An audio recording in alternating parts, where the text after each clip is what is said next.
पहले एक डॉक्टर, फिर दूसरा डॉक्टर और फिर पूरा का पूरा नेटवर्क। केजीएमयू धर्मांतरण केस अब सिर्फ एक गिरफ्तारी की कहानी नहीं रही, ये कहानी उस सिस्टम की है जहां फंडिंग और संरक्षण देकर खतरनाक साजिश होती है, जो देश को अंदर से खोखला करने के लिए रची गई थी। सबसे पहले डॉक्टर रमीज, फिर पीएफआई का कनेक्शन, फिर दिल्ली धमाकों से जुड़े डॉक्टर, फिर छांगुर जैसे ढोंगी पाखंडियों का रोल, और अब जाकिर नाइक की सोच से प्रेरित एक खतरनाक पैटर्न। सवाल बड़ा है कि क्या यह सब यूं ही हो रहा था या फिर बड़ी प्लानिंग के साथ कराया जा रहा था। और सोचिए, अगर उत्तर प्रदेश में योगी की सरकार ना होती तो क्या कभी इन चेहरों से नकाब उतरता? क्या यह षड्यंत्र कभी बेनकाब हो पाता? आज परत दर परत सच सामने आ रहा है और यह कहानी अब रुकने वाली नहीं है। अगला नंबर किसका होगा, यह देखने वाली बात है।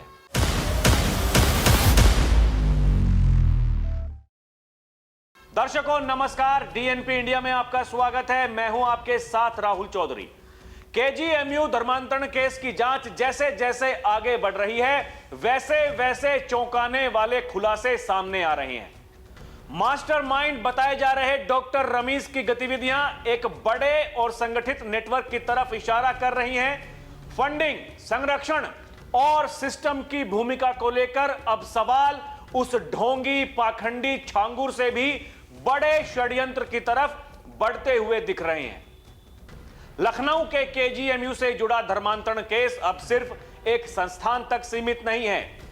जांच के साथ हर दिन ऐसे खुलासे सामने आ रहे हैं जो एक गहरे संगठित और सुनियोजित नेटवर्क की तरफ इशारा करते हैं। इस पूरे मामले का केंद्र बने डॉक्टर रमीज को लेकर जांच एजेंसियों की चिंता लगातार बढ़ती जा रही है। बलरामपुर के छांगुर धर्मांतरण सिंडिकेट में जहां करीब 100 करोड़ रुपए की फंडिंग और सैकड़ों महिलाओं के धर्मांतरण का खुलासा हुआ था, वहीं केजीएमयू केस में डॉक्टर रमीज की भूमिका कई स्तरों पर गंभीर सवाल खड़े कर रही है। फिलहाल वो दोनों आरोपी जेल में हैं, लेकिन उनके नेटवर्क और संपर्कों की परतें अब भी खुलती जा रही हैं। मीडिया रिपोर्ट्स के अनुसार जांच में सामने आया है कि पीड़िता डॉक्टर ने शुरुआत में ही अपने डिपार्टमेंट हेड सुरेश बाबू और मोहम्मद वाहिद को पूरी आप बीती बताई थी। आरोप है कि शिकायत के बावजूद इसे गंभीरता से नहीं लिया गया। करीब 5 दिनों तक कोई ठोस कार्रवाई नहीं हुई। इसके चलते मानसिक रूप से परेशान छात्रा ने खुदकुशी की कोशिश तक कर डाली। इस मामले पर यूपी महिला आयोग ने कड़ा रुख अपनाया। आयोग की उपाध्यक्ष अपर्णा यादव ने इसे गंभीर लापरवाही बताते हुए मुख्यमंत्री को विस्तृत रिपोर्ट सौंपी है। उनका आरोप है कि शुरुआती स्तर पर शिकायत को दबाने की कोशिश की गई। पुलिस को आरोपी रमीज मलिक के मोबाइल फोन से कई अहम चैट्स मिली हैं। ये चैट्स धर्मांतरण से जुड़ी गतिविधियों की तरफ इशारा करती हैं। जांच में यह भी सामने आया है कि आरोपी के मोबाइल फोन में जाकिर नाइक के कई वीडियो मौजूद थे, जिन्हें वो नियमित रूप से सुनता था, देखता था। इतना ही नहीं, मोबाइल डेटा की जांच के दौरान कई महिलाओं की न्यूड तस्वीरें और डॉक्टरों के साथ की गई चैट भी सामने आई है। पुलिस को पीड़िता के अलावा कई अन्य हिंदू लड़कियों से बातचीत के सबूत भी मिले हैं, जिससे संकेत मिलता है कि आरोपी एक से ज्यादा महिलाओं के संपर्क में था। इन सभी चैट रिकॉर्ड्स को फोरेंसिक जांच के लिए भेजा गया है और अन्य महिलाओं से पूछताछ की जा रही है। जिन जिन के वो संपर्क में था, उन सब से पूछताछ की तैयारी है। दर्शकों, इस मामले की जांच अब स्पेशल टास्क फोर्स कर रही है। इसके साथ ही कुछ ऐसी तस्वीरें भी मिली हैं जिनमें दावा किया जा रहा है कि केजीएमयू परिसर में वीसी ऑफिस के पास धार्मिक आयोजन कराए जाते रहे।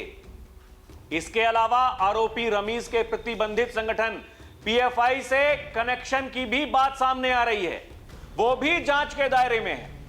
इससे पहले दिल्ली धमाके की आरोपी डॉक्टर शाहीन से उसके संपर्क की बात भी सामने आ चुकी है। जांच में यह भी खुलासा हुआ है कि 16 दिनों की फरारी के दौरान डॉक्टर रमीज लगातार कई और अन्य डॉक्टरों के संपर्क में था।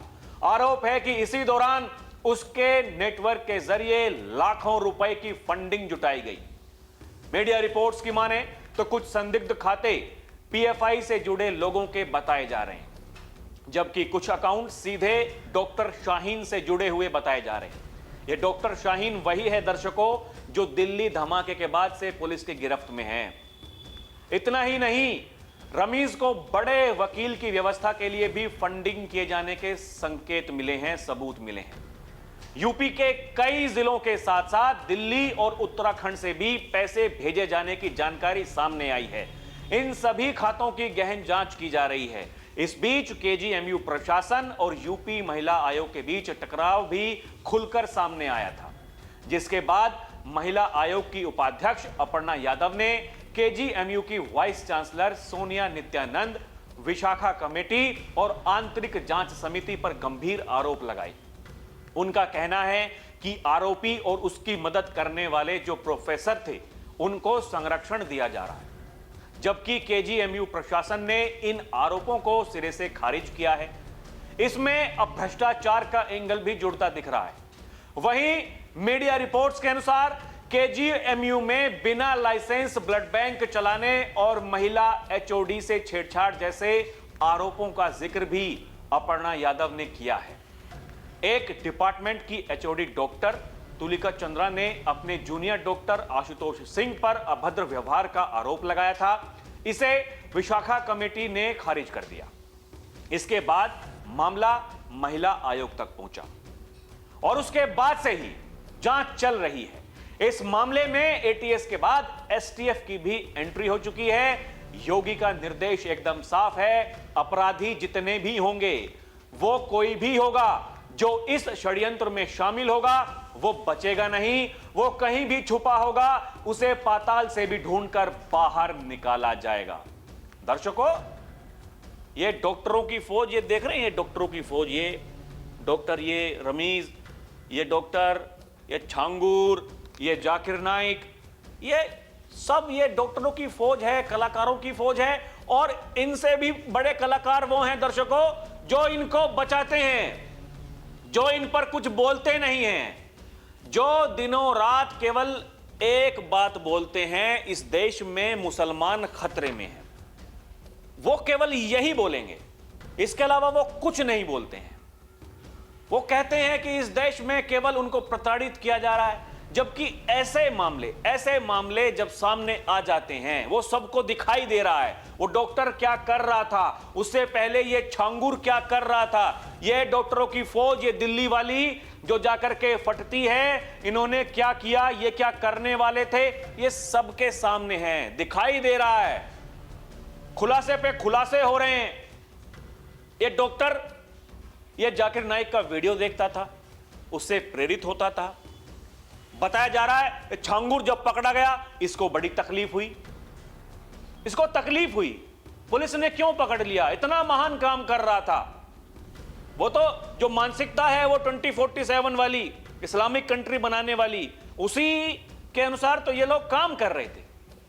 तो फिर जब कोई साथी पकड़ा गया, या फिर जिसको आप अपना आदर्श मानते हैं, अपना गुरु मानते हैं, किसी का गुरुजी पकड़ा गया, इनको दिक्कत होनी लाजमी है। इसीलिए इसको दिक्कत हो रही थी। पीएफआई से कनेक्शन सामने आ रहे हैं। बताया जा रहा है कि पीएफआई के जो संगठन के आदमी थे, वो इस डॉक्टर के पिताजी को कई बार सम्मानित कर चुके हैं। और नहीं, आपको याद है, जैसे 2017 से पहले यहां मुख्यमंत्री आवास में दंगाइयों को, उपद्रवियों को बुला करके, अपराधियों को, माफियाओं को बुला करके सम्मानित किया जाता था, उनको गले लगाया जाता था। उनकी कब्र पर फातिहा पढ़ने के लिए जाते हैं लोग। ऐसे ऐसे लोग हैं। और कलाकारी क्या करते हैं, कलाकारी ये करते हैं, कुछ भी ठीक नहीं हो रहा, एकदम सब कुछ खराब, सब खराब, सब खराब। उत्तर प्रदेश में तो कुछ भी ठीक नहीं भाई। नेता आपस में लड़ रहे हैं, बीजेपी वाले, वो कह रहे हैं बीजेपी को, पार्टी को तोड़ देंगे। उप बनाम उप की लड़ाई है ना, मुख्य बनाम उप की लड़ाई है, मुख्य बनाम प्रधान की लड़ाई है, केवल इसी में है, इसी में है कि और कोई नहीं। 2017 से पहले ये चाचा भतीजा झोला उठा करके वसूली के लिए निकलते थे, शाम को घर वापस आते थे, चाचा भतीजा लड़ते थे, भतीजा चाचा को पार्टी से निकालता था। यही तो सब कुछ हो रहा था, यही तो हम देखते आए हैं। महीनों महीनों दंगे होते थे, कर्फ्यू लगते थे, तब सब शांत थे। जितनी कलाकारी, ये जितनी अकल अब दिखा रहे हैं, वही तो कहा विधानसभा में कुछ दिनों पहले योगी आदित्यनाथ ने। उन्होंने कहा जो कुछ आज बता रहे हो यहां पर खड़े होकर के, जो कमियां गिनवा रहे हो, ये कह रहे हो कि आपका ये ठीक नहीं है, जब तुम्हारे मुखिया जी यहां थे जहां आज हम हैं, ये तब अगर बताया होता तो इस प्रदेश का कुछ भला हो गया होता। और ये कोई साधारण काम तो है नहीं दर्शकों। ये डॉक्टरों की फौज कोई एक दिन में तो तैयार नहीं हुई। ये छांगुर, ये कोई एक दिन में तो छांगुर नहीं बन गया। ये जलालुद्दीन जिस तरीके से काम कर रहा था, इसने तो रेट्स तय किए हुए थे, तो और भी बड़ा कलाकार था। समझिए, एक दिन का काम तो है नहीं, ये लंबी प्रक्रिया है और लंबे समय से चलती हुई आ रही है। ऐसे ही ये जो डॉक्टर है, ये नया नया कलाकार जो मार्केट में आया है, ये भी एक दिन का काम नहीं है। इसके पीछे भी गहरा षड्यंत्र है। वही जो मैंने शुरुआत में कहा कि आप कल्पना कीजिए कि अगर योगी आदित्यनाथ की सरकार ना होती उत्तर प्रदेश में, आप बताइए मुझे, क्या ये परतें कभी खुलती, ये चेहरे कभी सामने आते, ये डॉक्टरों की फौज का पता चलता? क्योंकि ये तो वो लोग हैं, अगर पुलिस कार्रवाई करती है, ये तो पुलिस को कटघरे में खड़ा कर देते हैं, ये तो पुलिस को आरोपी बना देते हैं। ये कहते हैं दंगाइयों पर लठ मत बजाओ, दंगाइयों पर कार्रवाई मत करो, करोगे तो फिर हम शिकायत दर्ज कर देंगे। संभल में यही तो हुआ। सीओ अनुज चौधरी, उनकी टीम पर इन्होंने क्या आदेश निकलवाया, वो चले गए कोर्ट में कि जी देखिए तो अत्याचार हो रहा है। क्या करें फिर, दंगाइयों को क्या करें? उनको माला पहना करके घूमते रहें, दिखाते रहें, अरे देख कितने बढ़िया आदमी भाई साहब, दंगे करते हैं, कितने अच्छे आदमी हैं, दंगे करते हैं तो सम्मानित इनको किया जाना चाहिए। नहीं होता है उत्तर प्रदेश में। अब दंगाइयों के पोस्टर चस्पा होते हैं चौराहों पर। जो भी नुकसान हुआ है, वो किसी की निजी संपत्ति हो, सरकारी संपत्ति हो, उसकी वसूली उन्हीं से की जाती है। यह परंपरा कहीं और नहीं थी, उत्तर प्रदेश में भी नहीं थी। यह परंपरा, इसकी शुरुआत योगी आदित्यनाथ ने की। यह मामला दर्शकों विषय से भटक रहा है, लेकिन मैं आपको फिर से बताना चाहता हूं, क्योंकि जब सीएए एनआरसी को लेकर के दंगे हो रहे थे, उपद्रव हो रहा था, उस समय योगी आदित्यनाथ ने एक आदेश दिया, ये जो भी लोग हैं जो दंगे कर रहे हैं, इनके पोस्टर चस्पा कर दो। मामला कोर्ट में गया। कोर्ट ने पूछा भाई साहब ऐसा कैसे कर सकते हो? योगी बोले हम कर सकते हैं। कि जी कानून दिखाओ, ऐसा कानून है क्या? मामला गया सुप्रीम कोर्ट में। सुप्रीम कोर्ट ने यही पूछा ऐसा कानून है क्या? योगी बोले नहीं है कानून तो बनाओ कानून। बन गया कानून। उत्तर प्रदेश में यही होता है। तो इच्छा शक्ति जब किसी राजनेता की होती है, सब कुछ हो जाता है। किसी को कुछ करना नहीं है, केवल आरोप मढ़ने हैं, लड़ना है, परिवार डेवलपमेंट अथॉरिटी करनी है, तो फिर कुछ नहीं हो सकता। उसका कोई इलाज है नहीं। आपको काम करना होगा। जनता का लोकप्रिय अगर आपको बनना है तो उनके बीच में रह करके काम करके दिखाना होगा।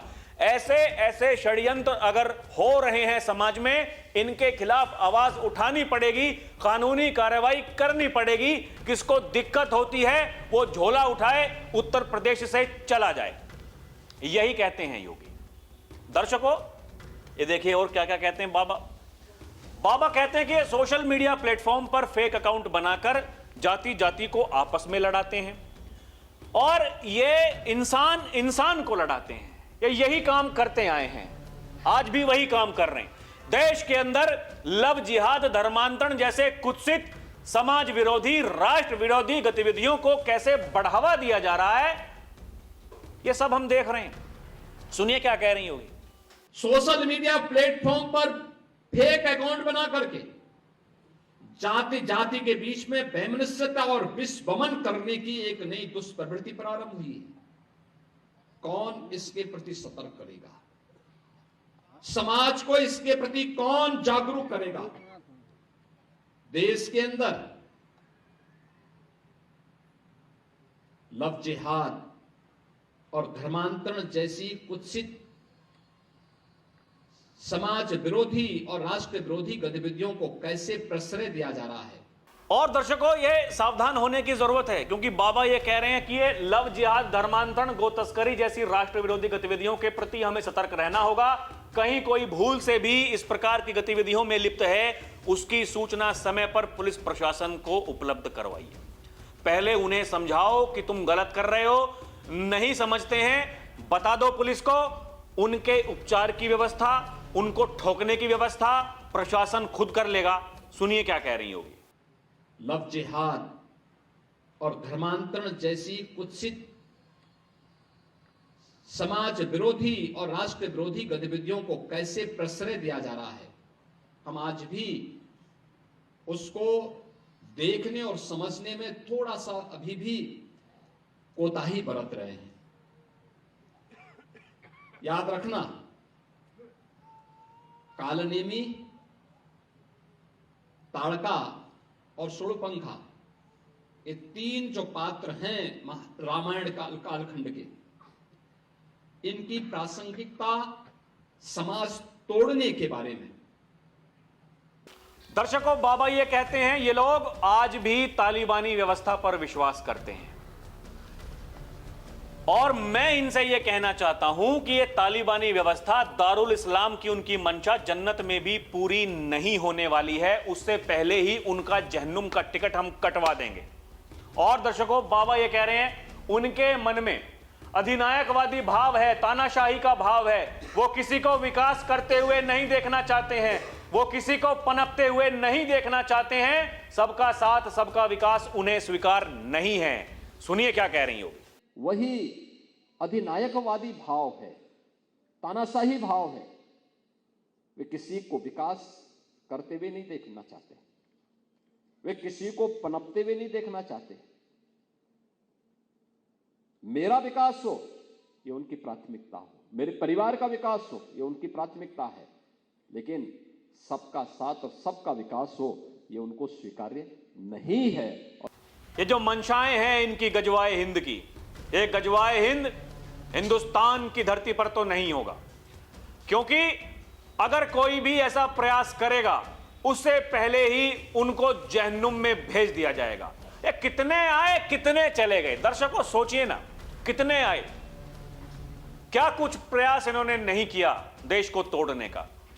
और आखिर में तो वो जो अंग्रेज कलाकार आए थे, जो यहां अंग्रेजी छोड़ करके चले गए, जिस अंग्रेजी का इस्तेमाल ये डॉक्टर करते हैं सफेद कोट वाले, मैं पहले भी कह चुका हूं ये बहुत खतरनाक लोग हैं। दर्शकों, इनसे सावधान होने की जरूरत है, इनसे सावधान रहिए। ये जो परंपरा चली आ रही है मूर्ख बनाने की, समाज में देखें ना लोग क्या बोलते हैं, अरे अंग्रेजी बोलना जानता है, बड़ा महान व्यक्ति है भाई साहब, ये तो बहुत इंटेलिजेंट है, फलां है, ढिमका है। ये डॉक्टरों की फौज वही है, बहुत कलाकार आदमी है। दर्शकों, ये बहुत कलाकार आदमी है, इनसे सावधान रहने की जरूरत है। और कुछ नहीं करना, अगर कुछ भी पता चलता है तो जाकर के प्रशासन को बता दो आप। उत्तर प्रदेश में तो इनका इलाज कैसे होता है योगी ने एक बार नहीं कई बार बताया हुआ है। दंगाइयों का, उपद्रवियों का, माफियाओं का, गुंडों का, सबका इलाज होता है। बाबा का यमराज तैयार रहता टिकट काटने के लिए, जो जैसी कार्रवाई करेगा टिकट उसी हिसाब से कटेगा, उसी हिसाब से कटेगा। कोई जहन्नुम जाएगा, किसी का नर्क का द्वार खुलेगा, किसी का राम नाम सत्य हो जाएगा। सब कार्रवाई यहां उत्तर प्रदेश में होती है। केवल आपको जाकर के केवल बताना है। अगर इस समाज को सुधारना है, ऐसे लोगों को सुधारना है, वो अपराधी कोई भी हो, वो कुछ भी कर रहा हो, उनको सुधारने के लिए आपको एक्टिव होना ही पड़ेगा। दर्शकों, ये उत्तर प्रदेश में अगर ऐसा होता है, आप मान के चलिए उस मॉडल को सब अपना रहे हैं, पूरे देश में ये अपनाया जाएगा, अपराध ऐसे ही खत्म होगा। ये देश को तोड़ने वाले जितने भी कलाकार हैं ये ऐसे ही खत्म होंगे। आपको जागरूक होना पड़ेगा। दर्शकों, आपको क्या लगता है हमें कमेंट करके जरूर बताइएगा। अभी के लिए इतना ही। आप देखते रहें डीएनपी इंडिया, हर खबर भरोसे के साथ। नमस्कार, जय हिंद।